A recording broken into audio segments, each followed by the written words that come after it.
Hello guys, Sapphire Morningstar with the review of Siren, should be episode 4, I believe. Episode 4 or 5, it's one of the two. But in this episode, okay, so we start off with Ren's sister. We see her in the tank, and of course they're taking more samples from her spinal fluid, samples. And then she pretty much attacks them, and then we see Chris.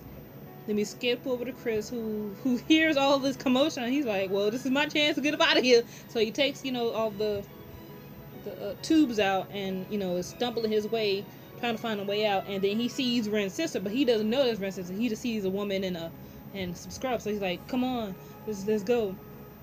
So they eventually take the poor nurse's car that Ren's sister has pretty much killed. And they're driving away from the facility. So back at the military base, they're all trying to figure out what's going on. So they get to the lab, and obviously she killed everybody up in the doctor, the poor female doctors in the tank, the soldiers all dead, and she killed everybody. Like, yeah, I ain't know who y'all was messing with. She killed everybody. That lab is a mess. So within the military, because of the asset, as they like to say, is loose, and they went back to review the security footage, and they realized that, oh snap, she can walk on land. So the general, I'm guessing he's the military general, he's like, this is a national security. So since they could transform, who knows how many are on land. I'm like, great, are you serious? They're not a threat to us. We just leave them alone, they be fine. We don't hunt them, they won't hunt us. It's simple. So as military protocol, they're pretty much trying to get rid of all the evidence. And so meanwhile with Ren, since she still, wants to find her sister, she's refusing to get back into the water, and her body can't last that long outside of the water. So they get a call from Xander and say, and be like, yo, Chris called us, meet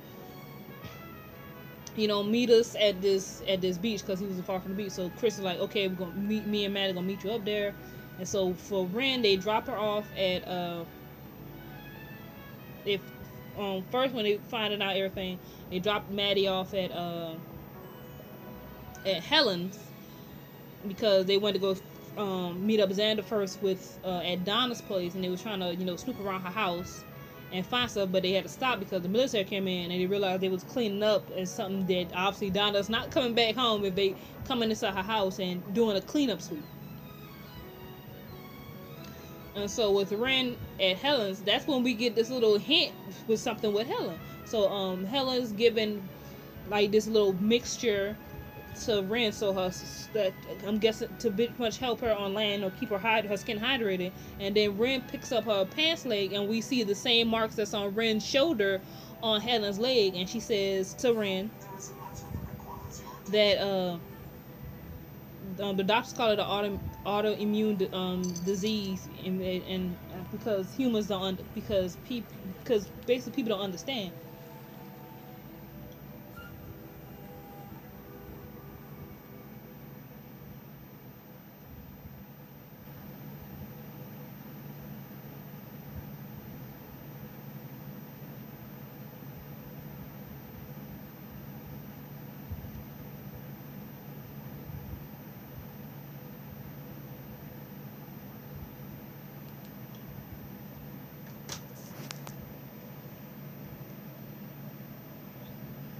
And so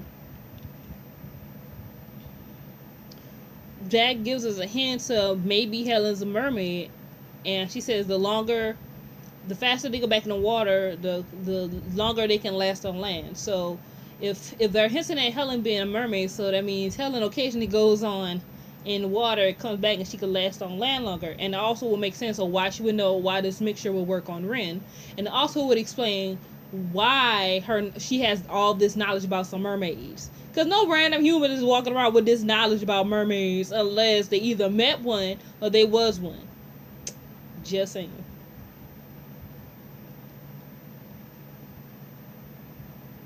And then we get to Chris finally calling Xander, and they all meeting up at this beach.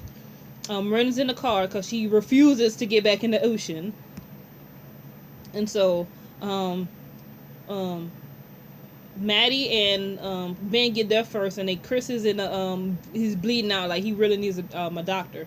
And Ren's in the car. She sees her sister walking toward the ocean, and so she scrambles to get out of the car. She's like weak right now, like she really needs to get out of the ocean. So she's falling after her, and all because her sister doesn't know. They're calling her Donna because that's what Chris thought her name was, because that was the nurse's name tag. So we're gonna call her Donna.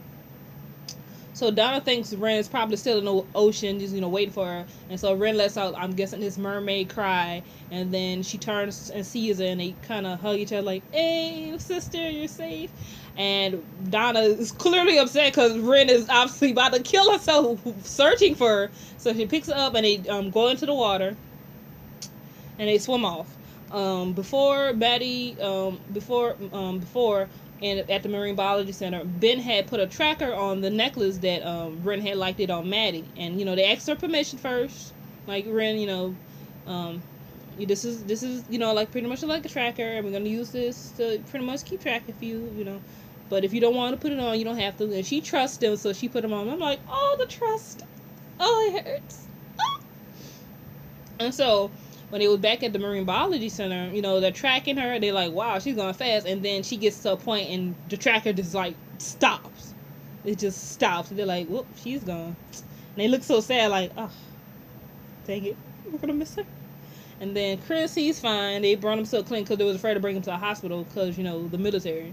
And so they turn on the news, and they see that there's a fishery that caught fire. And that's when they realize the military is doing a cleanup. And if they're doing this type of cleanup, that means they probably going to try to be coming searching for Chris. And they're going to obviously be searching for the other mermaid. So they obviously that the military, they got to deal with the military. So I'm like, ugh. And so then we actually end the episode with seeing Maddie and Donna, them swimming in the ocean. And then they glow for a minute. Like, they glow like this light bluish glow, and they just go down deep in the ocean. So, which that probably explains why the tracker went off. Because I'm not sure how trackers on sea animals work, but I do know that the further you go down deep into the ocean, the more the pressure is and the darker it gets. So that also explains why fishermen probably could never find a mermaid, because they're deep down in the ocean, which also explains why their skin tone, why their scales look the way they do, like, because their scales do look like they would be under deep ocean water. Like, if you ever look at that documentaries on creatures that's deep in the ocean, they have a certain look to them compared to like dolphins and sharks and animals that we can see surface wise ocean. Like, we go dive in the ocean, oh, there's a shark, there's a manatee, their skin tone, their their skin is different from the ones that's deep down in the ocean. It's completely different. So that makes sense why they look the way they do, because they live in deep down in the ocean, so their body will adapt to it. And also explains the reason why they glow, because you have to glow, like the anglerfish has a little light bulb on it, so it can attract fish to it, and also lights up so it could, for itself, could see. And I think they're also blind too, so it makes sense why they look like that. So I really love Siren. I really hope they get renewed for season 2. Ooh, I love the shows about mermaids, because no offense, no offense, zombies and vampires and werewolves are kind of played out to the point, like, do we really need more zombies and vampires? Well, no, let mermaids have their chance, And there's another show, let mermaids have their chance. It's time for mermaids to shine. So I'm hoping for some more Siren. I really hope they get renewed for a second season. Like, I love mermaids. I love it. And plus, I hope they, if they get renewed for season 2, we get more into the mermaid mythos. Hopefully we see some more mer people, like some mer babies or something. How does their society work? Or since they're mermaids, does gender matter? Does sexual orientation matter? How do they work? How do they function? Well, we know they like to eat fish, obviously. We know they're predators, but how do they function? How does the reproduction thing happen? Are they asexual? Like, questions I need to know. Or do they give live birth? Or are the children born in eggs, like a fish egg? Like, I need to know these things. Anyway, comment, rate, subscribe, and I will see you guys next time for the next episode of Siren. Bye!